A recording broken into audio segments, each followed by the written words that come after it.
नहीं सुना? कुछ लोगों ने सुना है। देखो, एक दिन में सत्यनारायण कथा की बात कर रहा था। सत्यनारायण कथा में भी पंचम अध्याय में मौरध्वज भक्त का नाम आता है। मौरध्वज भगवान श्री कृष्ण के निष्काम भक्त, श्रावस्ती के राजा। भगवान श्री कृष्ण ने मौरध्वज के विषय में अर्जुन को बताया कि अर्जुन, श्रावस्ती में एक आदित्य रथ नाम का राजा राज्य करता था। उसका दिव्य शासन था। प्रथम पत्नी से एक पुत्री का जन्म हुआ, पत्नी की मृत्यु हो गई, राजा ने दूसरा विवाह किया तो दूसरे पत्नी से भी एक पुत्री का ही जन्म हुआ।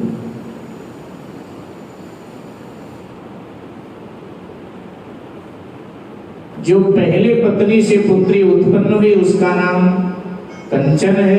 कहीं कहीं पिंगला भी उसका नाम पुराणों में आपको मिलेगा। और जो दूसरी पत्नी से कन्या उत्पन्न हुई है उसका नाम लता है। दोनों बड़ी हुई, पढ़ लिख करके। महाराज का नियम था, कभी कभी वो बस्ती से बाहर भ्रमण के लिए जाया करते थे। भगवान श्री कृष्ण कहते हैं, जब आदित्य रथ नरेश बस्ती से बाहर अचिरावती नदी की ओर भ्रमण करने गए थे, जब उधर से वापस लौट रहे थे दूसरे रास्ते से, तो उन्होंने देखा कि एक बट वृक्ष के नीचे एक गरीब व्यक्ति सोया हुआ, एकदम गरीब। वहीं बगल में उसकी झोपड़ी है। झोपड़ी के आगे कुछ जूठे टूटे फूटे पुराने बर्तन पड़े हैं। लग रहा है कि इसने भोजन आदि किया और फिर इसको नींद आ गई, शायद थका था, इसलिए वो बर्तन धोए नहीं, आनंद के साथ में बट वृक्ष के नीचे सो रहा है। राजा ने देखा और रथ रोक दिया, रथ से उतरकर बड़ी देर खड़ा रहा, उस सोते हुए गरीब व्यक्ति को देखता रहा। सो रहा। एक दो आवाज राजा ने दिया, लेकिन इतनी गहरी नींद में है कि कोई प्रतिक्रिया हुई नहीं, उधर से सोता रहा। मेरे भाई बहन, राजा को लगा वाह क्या बढ़िया नींद ले रहा है। ऐसी नींद तो हमें कभी नसीब ही नहीं हुई राज में। जब से राज सत्ता पर आया चैन से सो नहीं पाया। भाई इतनी जिम्मेदारी होती है राजाओं की। पीछे न्यूज में आया था एक बार कि मोदी जी को नींद कम आती, बहुत कम सोते हैं। इतनी जिम्मेदारी व्यक्ति के ऊपर होगी तो कहां सोए। तो राजा ने झोपड़ी की दीवार पर लिखा,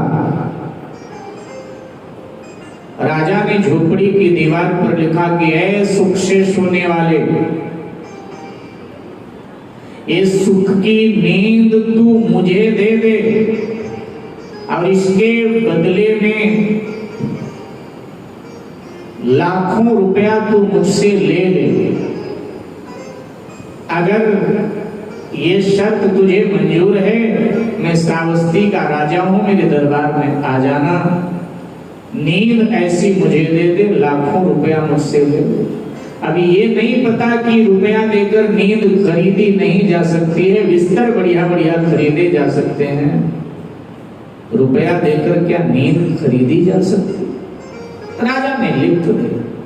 अब वो मजदूर ने पढ़ा नहीं पढ़ा कोई खबर नहीं।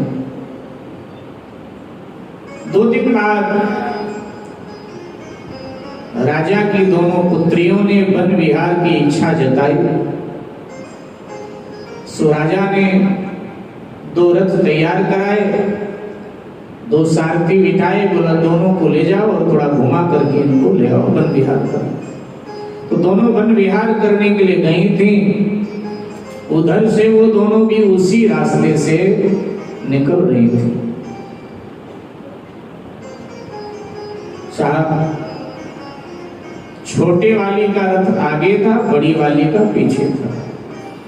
लता का रथ आगे था, कंचन का रथ पीछे था। तो कंचन की दृष्टि उस मजदूर के दीवार पर पड़ी। वो गरीब व्यक्ति रोज की तरह आज भी दोपहरी था, सो रहा था। उसका नियम था दोपहरी में सो। दीवार पर गई ये नींद मुझे दे दे, अब इसके बदले में लाखों रुपया मुझसे दे।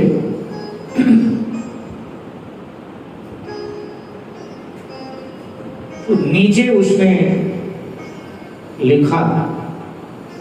संयोग से राजा का नाम और पता बिगड़ गया था, क्योंकि राजा ने नीचे लिखने के बाद राजा ने अपना नाम और पता लिखा था। अब संयोग से वो बिगड़ गया था।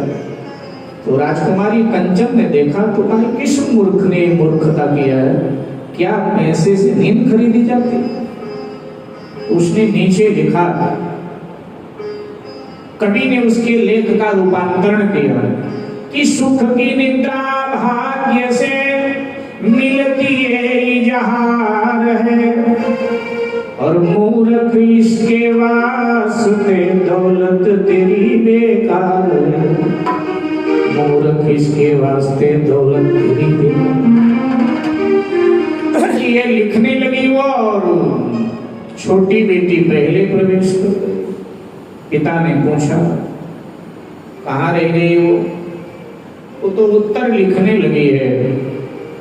एक गरीब की दीवार पर कुछ लिखा था, उसका उत्तर लिखा। सौतेली माँ ने राजा को और भड़काया कि देखो वो उत्तर भी लिखने लगी है। तब तक उसका मेरठ पहुंचा, से उतरी, भीतर गई। कहाँ रह गई थी पीछे? उसने कहा, एक गरीब मजदूर की दीवार पर किसी मूर्ख ने लिखा था कि लाखों की संपत्ति हमसे ले और ये आनंद की चैन की नींद मुझे दे। तो उसके मूर्खता का मैं वहां उत्तर लिख रही थी। क्या लिखा? मैंने लिखा कि ये भाग्य से ही सब मिला करता है जो कुछ जीवन में मिलता है। इसके लिए तो ये धन आदि बेकार है, धन से नींद नहीं खरीदी जा सकती। राजा राजा होते हैं, भड़क उठा। उसने कहा, अगर मैंने लिखा हो तो? राजकुमारी ने कहा, अगर आपने भी लिखा है तो ये तो अज्ञानता है, ये कोई ज्ञान थोड़ा। तो भाग्य ही बड़ा है। हाँ,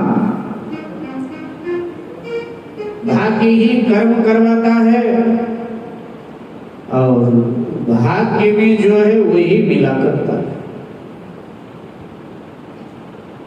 भाग्य पर किसी का जोर नहीं चलता। साकेतवासी पूज्य पंडित राधेश्याम जी महाराज लिखते हैं कि आता है किस ओर से और ले जाता किस ओर, और चलता है प्रारब्ध पर कहाँ किसी का जोर।